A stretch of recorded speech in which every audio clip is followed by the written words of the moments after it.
오늘의 전국 현안 풀어보는 시간입니다. 강선우 더불어민주당 의원, 김용태 전 국민의힘 최고위원 나와 있습니다. 어서 오십시오. 네, 안녕하세요. 안녕하세요. 반갑습니다. 안녕하십니까? 네, 반갑습니다. 네, 국민의힘이 강서 보궐선거 참패 이후에 이제 대책을 내놨어요. 어제 이제 구체적으로 인선이 발표가 됐는데 김기현 대표 2기 체제 여기에 대해서 비판론이 당내에서 좀 나오는 것 같아요. 어떤 의견들이 나오고 있는 거예요? 첫 번째는 아무래도 국민과 당원의 눈높이에 좀 괴리된 인선이다. 예. 이런 평가가 좀 주를 이루고 있는 것 같습니다. 제 주변에 계신 분들도 이제 문자를 많이 보내주시는데 네. 지금 지도부와 인선에 대해서 좀 옹호하시는 분들은 굉장히 적어요. 네, 한번 그것이- 볼까요? 좀 더 예. 사진으로. 예. 자, 지금 나오고 있습니다. 이만희 사무총장부터 계속 말씀해 주세요. 예, 두 번째로는 저는 한편으로는 예. 이런 생각도 해봤습니다. 대통령께서 참 외로우시겠다, 왜요? 답답하겠다 예. 이런 생각도 좀 해봤습니다. 어떤 점에서요? 그러니까 결과적으로 이 강서구청장 보궐선거에 대한 책임을 예. 여당의 지도급 인사들이 지지 않고 있는 거잖아요. 예. 저희가 패배했던 원인 중에 많은 것 중에 하나가 이제 공천에 대한 문제인데 네. 결과적으로 지도부는 공천에 대한 책임이 없다라는 것을 방증하는 거 아니겠나 이런 생각이 좀 들고요. 예. 그러다 보면 최고위원분들이 지금 방송에 나오셔서 대통령실 흔들지 마라 이런 말씀을 하시는데 네. 여당에 누가 대통령실을 흔들려고 하겠습니까? 예. 그러면 정무적으로 여당의 지도부가 이러한 공천에 대한 비판이 대통령실이나 대통령 향하지 않게끔 먼저 여당 지도부에서 책임지는 모습을 보였더라면 네. 전 대통령께서 굉장히 정무적으로 고맙다라는 생각을 좀 가지시지 않았을까 이런 생각도 좀 해봤거든요. 그래요? 대통령실에서 입장 전해진 거 보니까 윤석열 대통령의 말 가운데 좀 차분하게 예. 이런 표현이 들어가 있어서 예. 그 차분하게라는 표현이 김기현 대표 체제를 인정해 주는 건 아니냐 이렇게 해석을 많이 하던데요. 뭐 그거에 대해서는 여러 가지 의견이 있을 수는 있겠지만 예. 제가 만약에 대통령이면 그런 예. 생각을 좀 해봤을 것 같고요. 그러니까 많은 분들이 네. 대통령을 위해서 정치를 한다라고 하시는 분들이 많은데 여당에서 네. 결과적으로 대통령을 위해서 행동하는 정치인들 많이 없구나 이런 생각도 좀 해봤습니다. 그렇군요. 윤재욱 원내대표 말 중에 하려고 애를 썼는데 현실적으로 적합한 인물이 없었다. 수도권 인물 찾기가 어려웠다. 이런 해명에 대해서는요?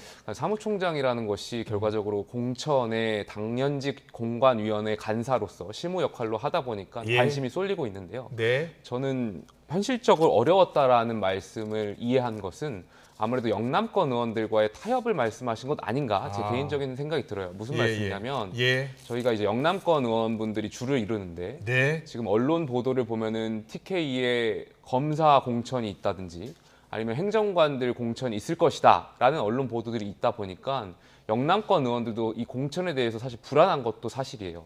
그러다 보면 사무총장을 영남권, 지금 영남의 국회의원들의 의견을 공천 과정에서 잘 대변해 주실 수 있는 분이 필요했을 거고 네. 그 과정에서 아마 지도체제를 유지하는데 영남권 의원들과 어떤 타협의 산물이 아닐까 이런 생각이 좀 있습니다. 잠시 뒤에 이제 국민의힘 내부 사항을 좀 더 제가 물어볼게요. 강선 의원께 여쭤볼게요. 강선 의원 지역구가 강서잖아요. 네, 예. 감사합니다. 네. 이번에 보니까 네.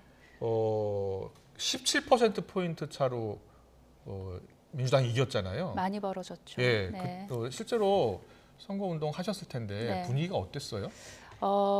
저희가 지난 총선 때 네네. 이기고 그리고 4.7 재보궐 대선 지방선거 민주당이 다 지지 않았습니까? 그랬죠. 예. 그렇게 해서 이번 그 구청장 보궐선거 분위기를 비교를 해봤을 때는 지난 총선 때랑 굉장히 비슷했어요. 바닥 민심이. 그렇군요. 4.7 재보궐도 그랬고요. 대선도 그랬고요. 그리고 지방선거 때도 이제 저희 유세차 타고 돌잖아요. 네. 그러면 이제 그 가게 사장님들께서 나오셔서 이렇게 응원해 주시는 그 온도가 있어요. 그렇군요. 그런데 그 온도가 총선 때만큼 뜨거웠던 그런 선거였어요. 일찌감치 네. 승리를 자신하셨겠네요.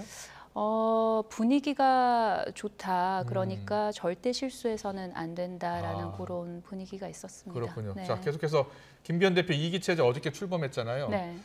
야당에서 보는 시각 좀 이야기해 주세요. 저는 오늘 이렇게 앉아서 국민의힘 비대위에 대해서 논평을 하고 있을 줄 알았어요. 그런데 비대위 체제로 들어갈 것으로 예상하셨군요. 네, 김기현 대표 체제로 계속 가는 거잖아요. 예. 그러니까 심지어 2기가 출범을 한 거잖아요. 이렇게 인선한 걸 쭉 보면 소위 윤핵관들 나가고 친윤 인사가 다시 왔어요. 그러니까 이게 눈 가리고 아웅도 좀 정도가 있는데 좀 좀스럽고 민망하지 않을까. 자, 민주당에서 보는 친윤 인사라고 지금 민주당에서 보고 있는 겁니다. 한번 보여주세요. 다시 한번 인선을. 예. 그런 생각이 들고요. 그리고 그러면은 인선을 왜 다시 했죠? 강서구청장 선거 참패해서 했잖아요. 네. 그러면 참패의 원인 왜 이렇게 격차가 벌어졌지? 이번 선거 같은 경우에는 일꾼론도 있었고 심판론도 있었어요. 혼재돼 있는 선거였어요. 그런데 두 개 다 졌기 때문에 그만큼 격차가 많이 벌어졌거든요. 그러면은 일꾼론, 그러니까 임무를 공천하는 걸 누가 했습니까? 윤석열 대통령이 결국은 사면 복권 시켜줘가지고 내보낸 거 아니에요. 그리고 심판론, 윤석열 대통령에 대한 심판이었잖아요. 그러면 이거 책임을 누가 져야 되는 거냐고요. 그런데 국민의힘에서는 지금 한마디 못하고 있는 거 아니에요. 김기현 대표 입장에서는 당연히 말할 수 없겠죠. 왜냐? 나경원 의원 주저앉혔지. 그다음에 룰 변경했지. 그러면서까지 용산에서 본인을 대표로 만들어준 거 아니에요. 그러면 용산 입장에서도 김기현 대표 체제를 없앨 수는 없을 거예요. 왜냐하면 자기 부정을 하게 되는 거잖아요. 그럼 다시 이렇게 굴러갈 수밖에 없는데 그러면 이 심판은 언제 받게 되느냐? 총선 때 받겠죠. 그렇군요. 자, 민주당에서 보는 이번 이기 체제 출범에 대해서 원래는 비례 체제로 출범할 줄 알았는데 이기 체제가 출범하더라 이런 이야기를 해주셨는데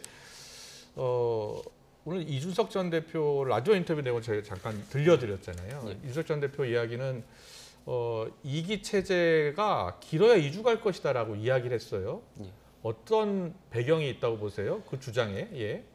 글쎄요. 저는 뭐 2주가 갈지 안 갈지는 모르겠습니다만 확실한 것은 제 경험치게 봤을 때 대통령의 판단이 있을 수밖에 없다라고 생각해요. 그러니까 집권 여당이라는 현실 정치 메커니즘상 아무래도 여당의 지도 체제가 대통령의 생각하고 많이 겹쳐 있을 수밖에 없고 그러다 보면 지난번에 이준석 대표 체제 그 권성동 직무대행 체제 때 비추어 봤을 때 그때도 한 2주 정도 직무대행 체제 갔어요. 근데 그 당시에 2주를 지금 비교한 거군요. 그 당시에 왜 2주 정도 갔냐면 그 당시에 최고위원분들이 사실 용산의 의중이 어디 있느냐, 그러니까 비대위로 가는 것이냐, 직무대행 체제로 가는 것이냐, 이 2주 정도의 정확한 이 판단이 안 서다 보니까 나름대로 본인들의 어떤 역할을 자리를 지키기 위해서 결정했었던 것 같은데 돌이켜 보면은 지금 대통령실의 의중이 어디 있는지 최고위원분들이나 이런 분들이 판단이 안 서가지고 아무래도 지금 지도 체제를 유지하는 방향으로 가는 것 같아요. 그러다 보니까 용산의 좀 판단이 좀 중요할 것 같고요.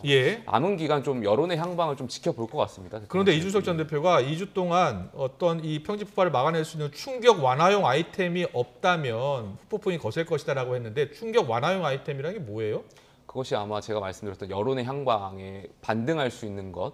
좀 더 구체적으로 뭐가 나와야 된다고 보세요? 뭔가 혁신위를 띄우게 된다면 혁신을 띄울지 모르겠습니다만 혁신기구 만든다면서요? 띄우게 된다면 정말 과거에 2012년 박근혜 비대위 때처럼 정말 국민들 모두가 인정하고 감동시킬 수 있는 그런 것? 그런 것을 내놓지 못한다면 여당이 아마 지금 여론조사상 그대로 갈 것이고 그러다 보면 아무래도 지도체제가 좀 흔들릴 수 있지 않나 이런 판단이 있을 것 같습니다. 그렇군요. 앞서 유승민 전 의원이 사무총장, 부총장도 100% 윤 사람들이다. 아직 정신 못 차렸구나라는 평가가 있다. 그런데 지금 그 면면을 보면 100%윤 사람들 맞아요? 지금 여당에 친윤 아닌 인사가 어디 있겠습니까? 다 친윤이라고는 하더라고요.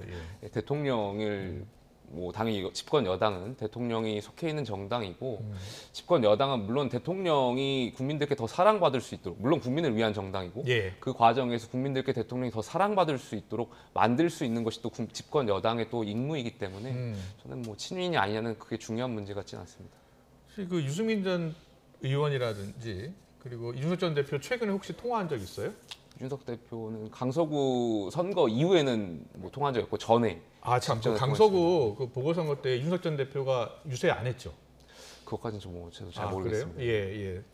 김용태 최고위원은요? 저는 전화로 위주로 많이 돌렸습니다. 예, 왜냐하면 예. 거기 워낙 많은 여당의 인사들이 가셔가지고 선거에 도움이 되기보다는 본인들이 이런 업적을 남겼다라고 SNS에 계속 올리는 것이 저는 실질적으로 선거에 도움이 되지 않을 거라고 판단했었고 네. 오히려 제 지인의 지인들, 강서구 주민들에게 전화를 통해가지고 우리 후보, 우리 당을 좀 지지하게끔 하는 것이 당에 좀 더 이득이 된다고 생각했습니다. 네, 우리 강선우 의원 대변인이죠, 이제 민주당 대변인인데 네. 오늘 그 홍준표 시장이 김기현 대표가 총선 불출마 선언해야 한다라고 이제 주장을 했어요.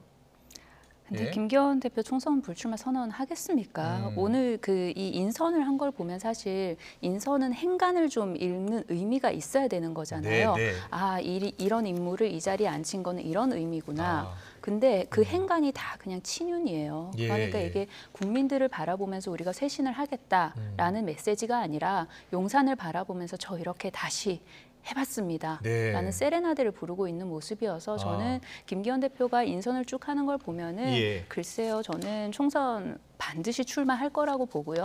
그리고 예. 얼마 전에 그런 말씀 하셨던 것 같아요. 네네. 그 총선에서 패배하면은 본인이 정계 은퇴하겠다. 근데 네. 그거는 그런 선언을 하시지 않아도요. 총선에서 그렇게 패배를 하면 네. 정계 은퇴 당연히 하셔야 됩니다. 지금 뭐 졌을 때 정계 은퇴라는 발언 자체에 대해서 홍준표 시장은 되게 비판적으로 이야기를 했어요. 뜬금은 없다. 당연히 해야 될 건데. 사퇴하면 총선 네. 불출마해야 한다는 입장이거든요. 그런 이야기를 하니까 예. 뜬금없죠. 네. 자, 김기현 대표 총선 불출마 내지 사퇴 이야기가 당에서 나오긴 했습니까? 어땠어요?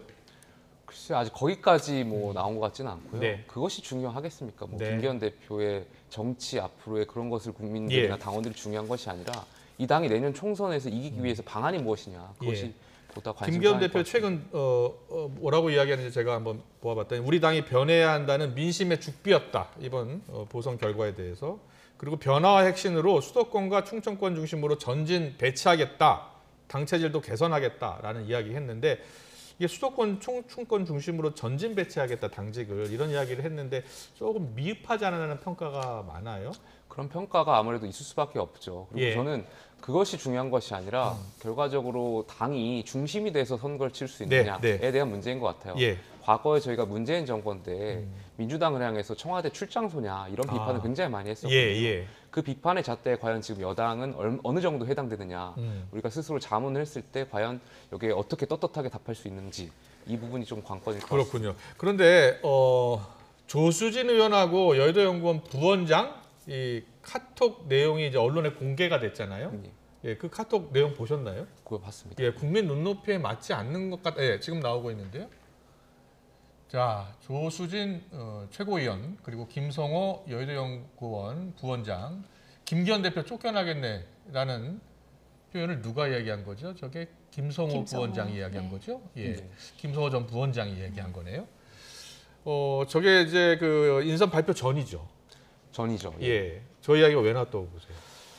그만큼 이제 여당 내에서도 예. 이 인선을 지금 발표하는 것이 과연 맞느냐 네. 약간 그러한 우려들이 계속해서 그러니까요. 언급되고 있었던 예, 겁니다. 저 그러니까 지금 부원장 말로는 좀 더 시간을 두고서 잘 뽑아야 한다. 국민 눈높이에 맞춰야 한다는 취지예요?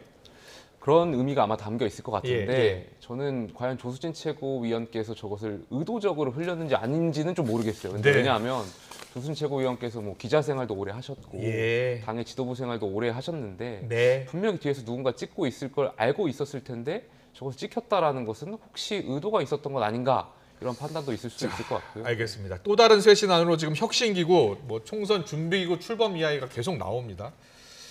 민주당에서 지난번에 혁신기구 한번 출범했었죠. 네, 예. 네, 네. 자, 어떤 기구가 만들어져야 한다라고 보세요? 저는 체제, 예. 지금 현재 이 인선을 보면 그 어떠한 기구가 만들어진다고 한들 국민들께서 굉장히 수용할 수 있는 메시지를 담을 수 있을까에 대해서는 굉장히 의문이에요. 네. 그리고 그 방금 공개된 그 메시지 관련해서는 그 왜 김성호 여의도연구원 부원장 있잖아요. 예. 그분이 강서에서 의원을 하셨던 분이에요. 그래서 조금 아시겠네요. 그러니까 예. 이번 강서 민심을 가장 몸소 체험을 많이 한 사람 중에 한 명일 거예요. 예. 그러니까 이 인선을 보고서는 이게 절대 안 된다. 국민 눈높이에 맞지 않다라는 예. 말씀을 하신 게 아닐까 싶어요. 네. 자, 이런 가운데 윤 대통령이 지난주에 이제 그 차분하게 변화를 추진하라라는 취지로 이야기를 한 데 이어서 국민, 현장, 당정, 소통 강화해라. 더 강화해야 한다라는 당부를 했습니다. 이와 관련해서 또 김기현 대표도 당과 정부 관계를 보다 건강하게 만들겠다라고 또 어저께 이야기를 했어요. 어떤 관계가 만들어져야 된다, 바뀌어야 된다고 보세요? 일단은 국민과 현장을 말씀하셨던 거는 예. 대통령께서 이제 기조가 바뀌실 것을 말씀하신 거 아닌가 생각돼요. 예. 그러니까 과거에 올해 그러니까 대통령께서 이념이 중요하다고 말씀하신 바 있었는데 네. 사실 국민들께서 이번에 보궐선거에 대한 결과로 해석하기로는 예. 이념보다는 이제 민생 그리고 정말 먹고 살기 어렵고 이 경제를 살리기 위해서 집권 여당으로서 역할을 해달라라는 주문이 있었을 것 같고 네. 대통령께서 이 국민들의 그 목소리에 겸허하게 이제 반응을 하신 것 같아요. 예. 그렇게 해석이 될 것 같고 이 당정 소통이 강화된다라는 것은 아까도 말씀드렸지만 현실 정치 메커니즘상 집권 여당의 총선, 그것도 집권 초의 총선은 대통령의 얼굴로 치를 수밖에 없어요. 그러면 대통령이 중심이 돼서 선거를 치를 텐데 단 여기서 이 말씀은 당이 대통령을 무조건 쫓아갈 것이 아니라 대통령을 위해서 정말 대통령께 쓴소리도 하고 네. 대통령이 더 좋은 정치를 하실 수 있도록 예. 역할을 하는 것이 올바른 당정 소통인데 네. 아마 여기에 대해서도 주문이 있지 않을까 생각됩니다. 알겠습니다. 자, 이런 가운데 유승민 전 의원이요. 윤석열 정권의 레임덕이 이미 시작됐다라는 발언을 했습니다. 또 조응천 민주당 의원은요. 국민의힘이나 민주당이나 독인객인이다라는 표현을 했습니다. 두 분 다 워낙 뭐 자기 당에 쓴소리하는 분들이기 때문에 어떤 이야기했는지 듣고 오겠습니다. 조중동이 비판한다는 거는 윤석열 정권의 레임덕이 시작된 거다. 이거는 대통령 책임 안 지니까 당대표도 책임 안 지고 최고위원들도 책임 안 지고 임명직 당직자들만 그냥 날아갔잖아요. 12월까지 저는 당의 변화 쇄신을 위해서 제 역할 목소리를 다 낼 거고요. 뭔가 떠난다는 거, 신당을 한다는 거 이거는 뭐 늘 열려 있는 선택지고 그거는 뭐 최후의 수단이고요. 검찰 리스크는 이제 뭐 거진다 뭐 해수태 이 대표 체제의 뭐 변수는 안 될 거다 그렇게 생각합니다. 이 대표 체제로 쭉 다음 총선까지 치를 수 있다 이런 말씀인가요? 그렇죠. 뭐 원보이스의 지도부하고 혁신회의로 대표되는 원외그룹 또 강성 지지층 이 세 축이 딱 받쳐주고 있지 않습니까? 그 당분간 그 체제로 갈 겁니다. 뭐 저 당이나 우리 당이나 뭐 도끼개끼이다. 네, 민주당 이야기 좀 해볼게요. 네. 우리 국민의힘이나 우리 당이나 도끼개끼이다라고 조응천 의원이 표현한 부분이 있어요. 글쎄요, 어떤 면에서 저렇게 표현하셨는지는 잘 모르겠는데요. 네. 근데 그 아까 야당을 우리 민주당을 받쳐주고 있는 그 세 축을 말씀을 하셨는데 저는 네. 거기에 동의할 수 없습니다. 야당을 받쳐주는 것은 결국 국민의 여론밖에 없다고 생각을 합니다. 예. 강성 지지층 물론 지지층 없이 정당이 어떻게 살아남을 수가 있겠습니까? 네. 그리고 그 지지층의 스펙트럼이라 하면 굉장히 다양한 것이죠. 그래서 우리 지지층은 당연히 우리 민주당을 떠받쳐 줘야 하는 것이고요. 그 지지층 없이 민주당은 생존할 수 없습니다. 그리고 그보다 더 중요한 건 저는 국민 여론이라고 생각을 합니다. 그래서 조응천 의원께서 민주당을 떠받치고 있는 세 축에 관련해서 말씀하신 건 저는 동의할 수 없고요. 그리고 이재명 대표 체제를 계속 흔들어 왔죠. 그 몇몇 의원들이 계속 흔들어 왔고 그리고 특히나 이번에 체포 동의안 그 국면에 있어서 저는 그 투표 행위 자체를 말씀드리는 게 아니에요. 그 가를 찍었는지 불을 찍었는지는 어느 누구도 알 수 없어요. 본인 이외에는. 그리고 본인이 예를 들어서 가를 찍었다고 하는데 그걸 증명할 방법도 없고요. 불을 찍었다고 하는데 증명할 방법도 없습니다. 다만 그 투표 이전에 그 당 지도부 체제를 흔드는 것과 그리고 그 투표를 연결한 행위들은 분명히 있었어요. 그러니까 그런 정치적인 행위들에 대해서는 본인들이 했던 정치적인 행위지 않습니까? 거기에 대해서는 저는 본인들이 책임을 져야 된다고 생각을 합니다. 그렇군요. 이번 보궐선거입니다만 지금 이재명 대표 체제 그리고 정책적 기조, 당의 운영 그대로 가면 내년 총선에서도 큰 승리를 거둘 수 있을 것이라고 보세요? 저는 이번 보궐 승리를 보면서 민심이 정말 무섭다는 생각을 했습니다. 매번 선거 때 느끼는 거지만 어쩜 이렇게 정확하고 현명하게 표를 주실 수가 있나라는 생각을 하거든요. 그러니까 민주당에게 기회를 주신 거라고 생각을 해요. 이제 기회를 한번 줬으니까 정말 제대로 좀 해봐라. 대한정당으로서의 모습을 보여준다면 총선 때 우리가 결심을 하지 않겠냐. 왜냐하면 유권자의 표는 일회성 이벤트, 어떤 한 명의 인물로 결정을 하는 게 아닙니다. 그야말로 축적의 시간의 결과인 것이거든요. 그러면 지금부터 민주당이 하는 행동 하나를 국민들께서 다 보실 거예요. 유권자들께서. 그리고 그 결심은 4월 11일에 하시겠죠. 그렇군요. 그런데 정성호 의원이 조응천 의원이 승리에 도취해서는 안 된다, 자만해서는 안 된다라는 그 발언과 관련해서 충고로 받아들일 수 있지만 체포동의안 가결에 앞장선 것처럼 보이는 그런 의원들이 할 소리는 아니다.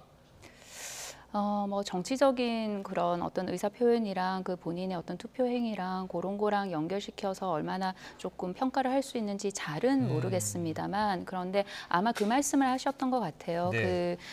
여기 언급한 그 의원들 중에 그 한 분께서 우리 강서 선거가 치러지기 한 며칠 전에 방송에서 그런 말씀을 하셨어요. 네. 이번에 강서 선거에서 이기는 건 총선에서 악재다. 예. 어떻게 그런 말씀을 하실 수가 있죠. 예. 그래서 아마 그거 관련해서 말씀하신 게 아닐까 싶습니다. 그렇군요. 자, 그런데 이제 그 유승민 의원이 오늘 탈당 발언을 좀 해서요. 이거 좀 여쭤볼게요, 김용태 최고위원님. 12월쯤 탈당 여부를 이제 뭐 선택한다라는 취지로 이야기한 것 같아요. 글쎄요, 뭐 저는 직접 들은 바는 없는데 이 예, 탈당에 라디오 인터뷰 대해서 내용 보면요. 예. 저는 지금 탈당에 대한 고민, 뭐 신당 창당에 대한 고민을 정치인이라면 할 필요가 없을 거라고 생각해요. 예. 지금은 예. 할 단계도 아니고 해야 될 것도 아니고요. 12월쯤 나는 떠날 것인가 남을 것인가 선택할 것이다. 떠나는 것, 신당을 창당하는 것은 늘 열려있는 선택지고 최후의 수단이다. 이렇게 이야기했습니다. 예, 말씀하세요. 저는 뭐 어제도 언론에서도 말씀드렸지만 네. 우리가 내년 총선을 이기기 위해서는 연합전선을 펼쳐야 된다고 말씀드린 바 있습니다. 예, 예. 그러니까 우리 당에 유승민 의원도 필요하고요. 이준석 전 대표도 필요하고요. 네. 심지어는 민주당에서 이재명 대표한테 낙인 찍혀가지고 공천을 못 받으실 분들 그런 분들까지도 인재 영입을 통해 가지고 예. 저희가 연합전선을 펴서 이겨야 된다 이런 말씀 좀 강조하고 싶습니다. 네, 알겠습니다. 그리고 마지막 질문 하나 드리고 싶은데 안철수 의원하고 이준석 전 대표 싸움이 정말 점입가경 수준이에요? 그러니까 저는 유승민 전 의원도 좀 비판하시는 것 같아요. 그만하셨으면 좋겠다는 말씀 꼭 드리고 싶어요. 그러니까 예. 이게 정말 국민들의 삶과 무슨 의미가 있는가. 안철수 의원께서 본인이 뭐 발언하신 거 자빠졌네 논란 가지고 여기까지 오신 것 같은데 그러니까요. 본인이 억울하셔가지고 계속 핑계를 찾고 계신 것 같아요. 근데 어른이시라면 네. 본인이 그냥 실수를 인정하고 물론 이제 그것이 조크였다고 하더라도 네. 그 과정에서 듣는 사람들이 또 불편할 수도 있고 예. 그러면은 본인의 실수 인정하고 넘어갈 문제인데 이것을 마치 이준석 전 대표를 재물을 삼아가지고 본인의 보수정당에 오셨으니까 이 보수정당의 지지층들에게 인기를 얻으시려고 뭔가 좀 재물로 쓰시려고 하는 것 같아서 저는 어른이시니까 좀 자중하실 필요가 있다는 말씀 좀 드리고 싶습니다. 이준석 전 대표에게는요? 이준석 전 대표도 여기에 대해서 저는 응대할 필요가 없다라고 말씀드리고 싶어요. 네. 그냥 무시하면 되는데 예. 그러니까 정치인이 정치를 하다 보면은 굉장히 많은 비판과 비난이 있을 수 있는데 네. 그걸 다 어떻게 대응하겠습니까? 예. 무시하시면 될 문제라고 생각합니다. 자, 강선 의원님. 저는 여기 관련해서는 그냥 말씀드리고 싶지 않아요. 말씀 안 드릴게요. 근데 네, 그 네. 아까 하신 말씀 중에 이재명 대표에게 낙인 찍혀가지고 공천 못 받는 분들이란 말씀을 하셔가지고 예, 제가 예. 그거 관련해서 말씀드릴게요. 네. 그 민주당 시스템 공천이고요. 그리고 다면적인 평가 경선에 의해서 공천이 이루어집니다. 네, 알겠습니다. 자, 이제 조금 있으면 또 공천 이야기들 나올 것 같습니다. 오늘 정치권 이슈 짚어봤습니다. 김용태 전 국민의힘 최고위원, 강선우 더불어민주당 의원과 함께했습니다. 잘 들었습니다. 감사합니다. 고맙습니다. 감사합니다.